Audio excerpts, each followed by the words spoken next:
আজ আপনাদের সাথে খুব ইজি অ্যান্ড ইউনিক একটি পটল ভাজির রেসিপি শেয়ার করছি। এভাবে পটল ভাজি করে নিলে দেখতেও অনেক বেশি সুন্দর লাগে আর খেতেও অনেক বেশি মজাদার। গরম ভাত, রুটি কিংবা পরোটার সাথে সার্ভ করা যায় এই সহজ রেসিপিটি।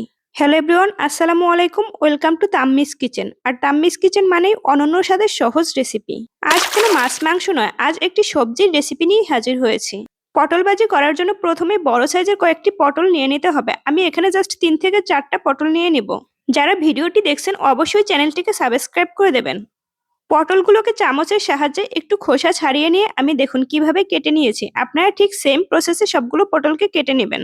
দুই সাইড থেকে পটলগুলোকে আড়াআড়িভাবে কেটে নিয়েছি। এই কাজটা ছুরি কিংবা বটির সাহায্যে খুব সাবধানে করতে হবে, একটু সময় নিয়ে করতে হবে। পটল ভাজি করার জন্য এর সাথে আমি হলুদ গুঁড়ো, মরিচ গুঁড়ো এবং লবণ মিক্সড করে নিচ্ছি। 4টা বড় সাইজের পটলের জন্য এখানে আমি 1 চা চামচ পরিমাণ হলুদ গুঁড়ো, 1 চা চামচ পরিমাণ মরিচ গুঁড়ো আর স্বাদ মতো লবণ দিয়ে দিয়েছি। হলুদ, মরিচ এবং লবণটাকে খুব ভালো করে পটলের গায়ের সাথে মিশিয়ে নিতে হবে, খুব সুন্দর করে মাখিয়ে নিতে হবে। পটলের গায়ে যে কাটা কাটা অংশগুলো আছে এর মাঝখানেও খুব সুন্দর করে আঙুল দিয়ে মশলাগুলোকে ঢুকিয়ে দিতে হবে। এতে করে পটলটা ভাজার পরে আর পানসে ভাবটা থাকবে না। পটলটা খেতে অনেক বেশি টেস্টি হবে আর অনেক বেশি স্পাইসি হবে।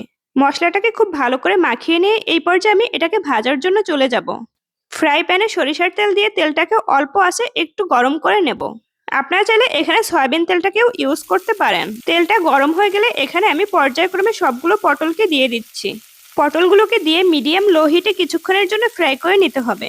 তেলের সাথে পটলগুলোকে একটু নেড়েচেড়ে মিশিয়ে নিয়েছি। লো হিটে বেশ কিছুক্ষণের জন্য ফ্রাই করে নিতে হবে, প্রায় 5 মিনিটের জন্য ফ্রাই করে নিতে হবে। এরপরে একটা সাইড উল্টেও অপর সাইডটাও দিয়ে দিতে হবে। নেড়েচেড়ে ঝাঁকিয়ে ঝাঁকিয়ে নিচ্ছি যাতে করে পটলগুলো নিচের থেকে লেগে না আসে।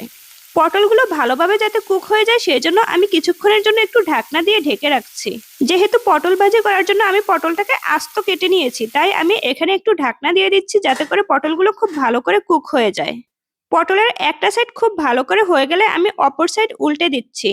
এই গরমে মাছ মাংস খেতে ভালো লাগে না, একটু শাকসবজি হলেই যেন পেট পুরে ভাত খাওয়া যায়। এখন বাজারে পাওয়া যাচ্ছে বিভিন্ন ধরনের সবজি, তার মধ্যে পটল অন্যতম। তাই আপনারা পটল এনে এভাবে ভাজি করে খেতে পারেন।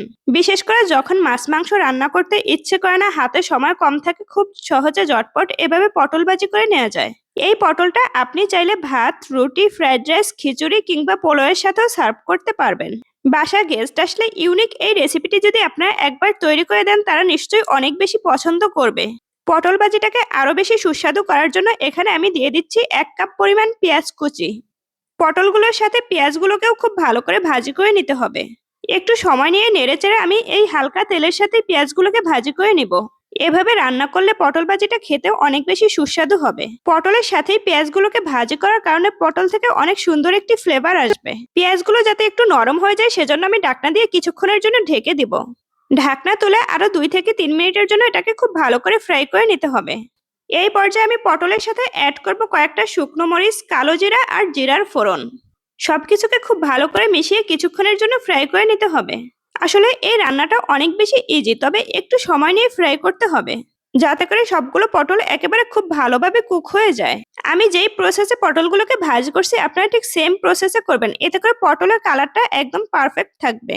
অনেক সময় আমরা সবজি রান্না করলে সবজির মেন কালারটা আর থাকে না, কালারটা নষ্ট হয়ে যায়। সবজির কালারটাকে পারফেক্ট সবুজ রাখার জন্য প্রথমে একটু কিছুক্ষণের জন্য ঢেকে দিয়ে রান্না করতে হবে, এরপর ঢাকনা ছাড়া রান্না করতে হবে। এই যে দেখুন পটলটাকে আমি যেই প্রসেসে ভাজি করেছি পটলের কালারটা কিন্তু একটুও নষ্ট হয়নি। আমার পটল ভাজিটা কিন্তু সম্পূর্ণ রেডি। এখন এই পটল ভাজিটাকে কড়াই থেকে তুলে আমি গরম গরম ভাতের সাথে সার্ভ করব। আপনাদের বাসায় যদি পটল থাকে তাহলে পটল দিয়ে এই রেসিপিটি একবার হলেও ট্রাই করবেন। গরম ভাতের সাথে এই পটলটা খেতে কিন্তু ভীষণ মজা লাগে। প্রতিবার গরমের এই সিজনে আমি এভাবে পটল ভাজি করে থাকি, এটা খেতে সবাই অনেক বেশি পছন্দ করে। প্রিয় দর্শক, দেখে নিশ্চয়ই বুঝতে পারছেন পটল ভাজিটা দেখতে কতটা লোভনীয় লাগছে। এরপর থেকে যখনই আপনারা পটল ভাজি করবেন এভাবে পটল ভাজি করে দেখতে পারেন, অনেক বেশি সুস্বাদু হবে আর খেতেও অনেক বেশি মজা লাগবে, সবাই অনেক বেশি পছন্দ করবে। আমার আজকের ভিডিওটি ভালো লাগলে অবশ্যই আমার চ্যানেলটিকে সাবস্ক্রাইব করে দেবেন এবং পাশে থাকবেন। আমার চ্যানেলে আপলোড করা আরো মজার মজার রেসিপিগুলো একবার দেখে আসবেন। বাসায় বানিয়ে অবশ্যই আমার সাথে কমেন্টে শেয়ার করবেন, দেখব আপনারা কে কিভাবে এই রেসিপিটি করেছেন। আজ এ পর্যন্তই। ভালো থাকবেন, সুস্থ থাকবেন, আপনাদের সুস্থতা কামনা করছি। ধন্যবাদ।